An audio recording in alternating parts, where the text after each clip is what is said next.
Good morning everyone. Finally आपके लिए union bank of India का नोटिफिकेशन आ गया है। तो आज की इस जॉब अपडेट में हम डिस्कस करने वाले हैं यूनियन बैंक रिक्रूटमेंट आया हुआ है, इससे रिलेटेड क्या पोस्ट है, कितनी सैलरी रहने वाली एंड कितनी टोटल नंबर ऑफ वैकेंसीज आई हुई है। तो स्टेप बाय स्टेप हम सारी इंफॉर्मेशन के बारे में डिस्कस करेंगे। चैनल को सब्सक्राइब कर दीजिए एंड शेयर कर दीजिए। तो चलिए हम डिस्कस करते हैं। पोस्ट के लिए बात करें तो चीफ मैनेजर आईटी, तो ये अलग अलग वेरियस टाइप की पोस्ट यहाँ पे क्या आई हुई है। जैसे हम लोग देख लेते हैं, मैनेजर की पोस्ट है, असिस्टेंट मैनेजर की पोस्ट है, जिसे आपका बीटेक में electrical, civil engineer, architect, technical officer, तो ये असिस्टेंट मैनेजर के लिए यहाँ पे रिक्रूटमेंट आया हुआ है। सीनियर मैनेजर के लिए कुछ वैकेंसीज आई हुई, जैसे एप्लीकेशन डेवलपर के लिए, reporting ETL specialist, chartered accountant. तो ये जैसे चीफ मैनेजर के लिए अगर हम लोग बात करें तो solution architect, quality insurance lead and IT service management expert. तो ये यहाँ पे पोस्ट यहाँ पे क्या रिक्रूटमेंट आया हुआ है। स्केल ग्रेड के लिए बात हो रही एंड सैलरी के लिए अगर हम बात करें कि सैलरी कितनी क्या रहने वाली है, तो 76,010 रुपीज से लेके आपकी जैसे कि 84,890 एंड 89,890। तो आपकी पोस्ट के हिसाब से आपको बेसिक पे स्केल यहाँ पे मिलने वाला है। वैकेंसीज के लिए बात करें, टोटल नंबर ऑफ वैकेंसी कितनी आई हुई, तो 606 यहाँ पे टोटल नंबर ऑफ वैकेंसी का रिक्रूटमेंट आया हुआ है। Reservation in the above noted vacancies के लिए बात करें, जैसे हमने डिस्कस किया था चीफ मैनेजर के लिए and solution architect, quality insurance and ठीक है सीनियर मैनेजर के लिए जैसे application developer, reporting ETL specialist, monitoring and logging and जो असिस्टेंट मैनेजर जैसे कि बीटेक वाले स्टूडेंट के लिए civil engineer, architect, technical officer हो गया, इलेक्ट्रिकल इंजीनियर। ओके, तो इसमें जो टोटल नंबर ऑफ वैकेंसी है वो हम देख लेते हैं। तो इसमें भी कितने 606 यहाँ पे क्या टोटल नंबर ऑफ वैकेंसी यहाँ पे रिजर्वेशन के लिए बात हो रही है। ओके, आगे चलते हैं। जैसे कि शेड्यूल ऑफ इवेंट के लिए बात करें कि आप इसको ऑनलाइन कब से अप्लाई करने स्टार्ट कर सकते हैं, तो 3 फरवरी 2024 से आपका फॉर्म अप्लाई करना स्टार्ट होगा एंड इसकी जो क्लोजिंग डेट है वो 23 फरवरी 2024 इसकी क्या क्लोजिंग डेट है। ओके, अगर हम एलिजिबिलिटी क्राइटेरिया के लिए बात करें तो कुछ यहाँ पे एलिजिबिलिटी क्राइटेरिया के पॉइंट्स भी हैं, वो हम लोग रीड कर लेते हैं। नेशनलिटी एंड सिटीजन के लिए बात करें तो citizen of India and subject of Nepal and subject of Bhutan. Okay, age, educational qualifications क्या मांगा हुआ है एंड वर्क एक्सपीरियंस कितना क्या यहाँ पे रिक्वायरमेंट है वो हम देख लेते हैं। And name of the post के लिए जैसे हम लोग डिस्कस करें यहाँ पे चीफ मैनेजर आईटी के लिए, तो जो आपकी मिनिमम एज है वो 30 एंड मैक्सिमम 45 एंड जो एजुकेशनल क्वालिफिकेशंस है आपका बीएससी, बीटेक, कंप्यूटर साइंस है, electrical engineering and information technology आपकी क्या आपका एसेंशियल क्वालिफिकेशंस होना चाहिए and master of computer application from a university government of India okay आपका अप्रूव्ड होना चाहिए and MTech, MSc computer science से, आईटी ब्रांच होगी, इलेक्ट्रॉनिक्स एंड ठीक है ये आपकी क्या ब्रांचेस के बारे में। Minimum 60% marks in graduation is mandatory.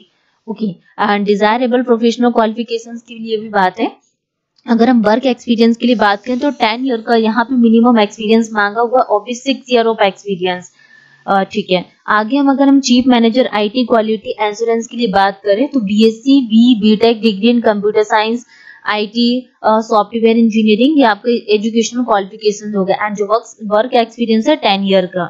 Chief manager IT के लिए अगर हम बात करें तो मिनिमम 30-45 की आपकी age criteria and BSc, BTech degree computer science, IT, ठीक है सॉफ्टवेयर इंजीनियरिंग, आपका एजुकेशनल क्वालिफिकेशंस हो गया एंड जो एक्सपीरियंस है वो 10 ईयर का आपका एक्सपीरियंस होना चाहिए। चीफ मैनेजर आईटी के लिए बात करें यहाँ पे ठीक है, तो ये सेम प्रोसेस हो गई। सीनियर मैनेजर आईटी के लिए भी एजुकेशनल क्वालिफिकेशंस, वर्क एक्सपीरियंस आपका सेम है।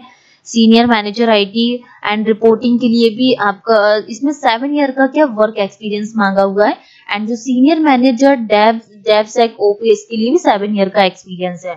अगर हम यहाँ पे बात करें किसके लिए, सीनियर मैनेजर रिस्क के लिए, तो ग्रेजुएट इन एनी डिसिप्लिन से आपका होना चाहिए and certificate in financial risk management का सर्टिफिकेट होना चाहिए। ठीक है, एंड जो वर्क एक्सपीरियंस है वो 5 ईयर का पोस्ट क्वालिफिकेशंस। अकाउंटेंट के लिए, चार्टेड अकाउंटेंट के लिए क्या chartered accountant ICWA from institution recognise and 3 year post qualifications experience and manager IT के लिए BSc, BTech degree in computer science हो गया, IT, information technology, minimum 7 years of experience.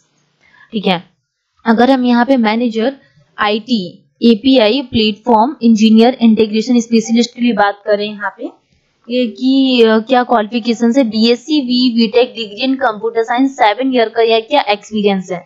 And manager risk के लिए बात करें तो ये आपका graduate in any discipline from a university institution, minimum 2 year of post qualifications experience. Okay guys, आगे हम लोग जैसे सारा यहाँ पे जैसे मैनेजर टेक्निकल के लिए असिस्टेंट मैनेजर हो गया, ठीक है, तो ये कोई यहाँ पे वर्क एक्सपीरियंस नहीं मांगा हुआ है।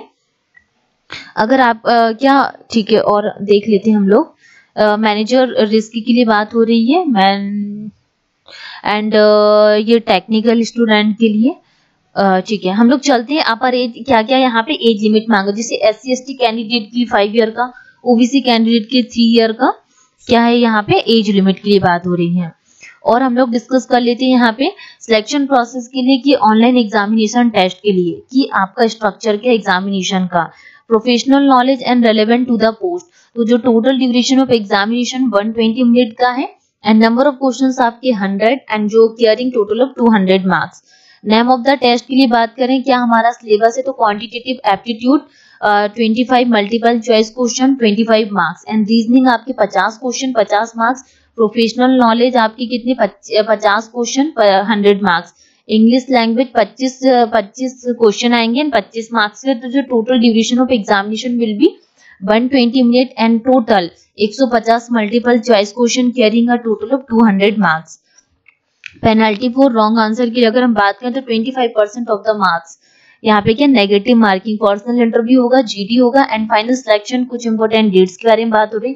एग्जामिनेशन सेंटर्स के लिए बात करें तो दिल्ली, चंडीगढ़, लखनऊ, कोलकाता, पटना, भुवनेश्वर, हैदराबाद, चेन्नई, भोपाल, ये सब के एग्जामिनेशन सेंटर्स हैं, ठीक है। और हम देख लेते हैं career path in the bank and how to apply, detail guidelines के बारे में बात हो रही है, जैसे application, registration, payment of fees, photograph, signature, left thumb impression, handwritten declaration, scan upload details. Okay, अगर हम एप्लीकेशन फी के लिए बात करें तो जनरल, EWS, OBC के लिए 850 एंड SC/ST कैंडिडेट के लिए 175 रुपए यहाँ पे लगने वाली हैं।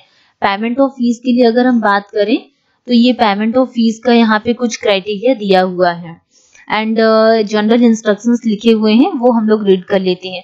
फोटोग्राफ डॉक्यूमेंट्स अपलोड करते टाइम आप लोगों को कुछ यहाँ पे ये जनरल इंस्ट्रक्शंस, ये आपको ध्यान होने चाहिए कि फोटोग्राफ का साइज क्या होना चाहिए, सिग्नेचर का साइज क्या होना चाहिए एंड थंब इम्प्रेशन साइज क्या होना चाहिए।